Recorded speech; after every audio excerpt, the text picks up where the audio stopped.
Hello, and a very warm welcome to this explainer. Today, we're diving into a profoundly important chapter in history. We're going to explore how early 20th century hardships, global conflicts, and just intense local repressions united a highly diverse nation against colonial rule. We're looking at the emergence of modern nationalism in India. And, the really fascinating thing about this period is that the sense of being oppressed under colonialism actually provided a shared bond. It tied so many different and honestly often conflicting groups right together. So here is our roadmap for today. We'll start with the impact of World War I, explore the idea of satyagraha, examine the Rowlatt Act, confront the events of Jallianwala Bagh, and finally, look at the aftermath and repression. All right, so the absolutely crucial question to kick off our journey is this. How exactly did a global war fought thousands of miles away end up sparking a revolution in India? I want you to imagine the sudden, heavy burden placed on everyday Indians back then. These were people who had absolutely no direct stake in the European conflict, yet they were forced to carry its massive economic and human costs. It's a bitter irony, really. Indian resources and Indian soldiers were vital to fighting for freedom in Europe, but they were entirely denied that exact same freedom at home. Section 1. The impact of World War I, the economic pressure cooker.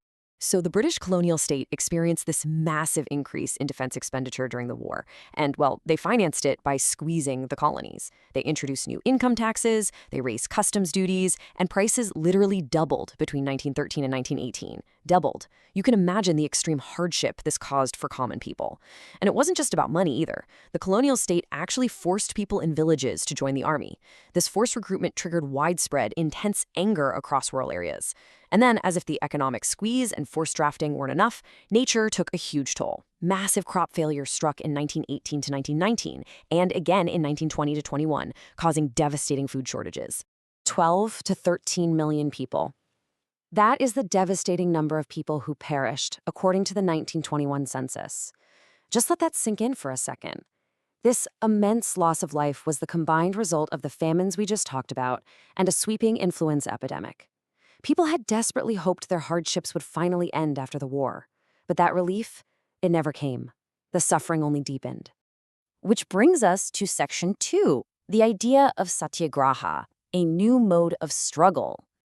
A glimmer of hope arrived in January 1915 when Mahatma Gandhi returned to India. But he had already been testing his methods before he got there.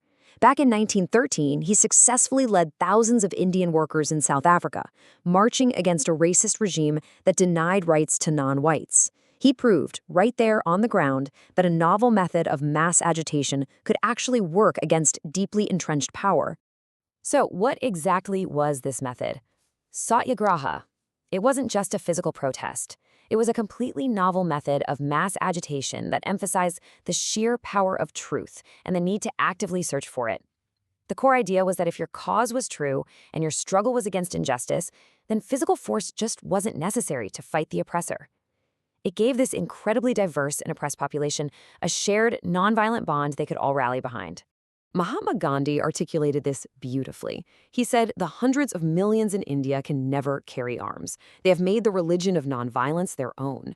And it's crucial to understand that he viewed satyagraha not as passive weakness, but as an intense, active, spiritual resistance. He really believed this dharma of nonviolence could unite all Indians without seeking vengeance or acting with aggression. Moving on to Section 3, the unjust Rowlatt Act, the trigger point. Emboldened by some early successes of satyagraha, a major confrontation was brewing. In 1919, the Imperial Legislative Council hurriedly passed the Rowlatt Act, and they did this completely ignoring the united opposition of its Indian members. Why was it so unjust? Well, it gave the government enormous powers to repress political activities. Actually, it was worse than that. It allowed the detention of political prisoners without a trial for 2 full years. 2 years? No trial. In response, Gandhi called for nonviolent civil disobedience, kicking off with a nationwide hartal on April 6th. We're talking massive rallies, workers on strike, shops completely shut down. The British administration panicked.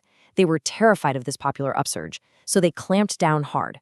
By mid-April, local leaders in Amritsar were rounded up, and Gandhi himself was barred from entering Delhi. That takes us to Section 4, Jallianwala Bagh and martial law, the climax. Now, there is a truly heartbreaking historical irony here. Yes, some people had definitely come to Amritsar to protest the repressive new measures, but many others were simply villagers from out of town, just visiting to attend the annual Baisakhi fair. Because they were from outside the city, they had absolutely no idea that strict martial law had been imposed. So on April 13th, this massive, peaceful crowd gathered inside the enclosed grounds of Jallianwala Bagh. You have this incredibly stark contrast happening at the time. On one hand, you have massive, unarmed civilian crowds stepping out, peacefully assembling, and on the other, you have heavily armed British soldiers patrolling narrow colonial streets. This clash between peaceful mass agitation and this imposing militarized colonial anxiety perfectly sets the stage for the tragedy that unfolded when General Dyer arrived at that enclosed ground. General Dyer entered the area, he blocked the only exit points, and he ordered his troops to open fire directly on the unarmed crowd. Hundreds were killed. And his justification for this massacre? It's just chilling. He later declared his object was to produce a moral effect, to create in the minds of Satyagrahis a feeling of terror and awe. It was a deliberate, highly calculated act of state terror, specifically designed to break the spirit of the entire nationalist movement. Section 5. The Aftermath and Repression. A Nation Scarred. The moral effect Dyer was hoping for definitely didn't happen the way he intended, but the consequences were world-altering. As the horrifying news of Jallianwala Bagh spread, crowds immediately took to the streets across towns in North India. Strikes, clashes with police, attacks on government buildings, it erupted everywhere. And the government's retaliation was instantaneous and it was brutal. General Dyer implemented his infamous crawling orders in Amritsar. The colonial government wasn't just trying to physically control the people anymore. They were trying to deeply humiliate and terrorize them into total submission.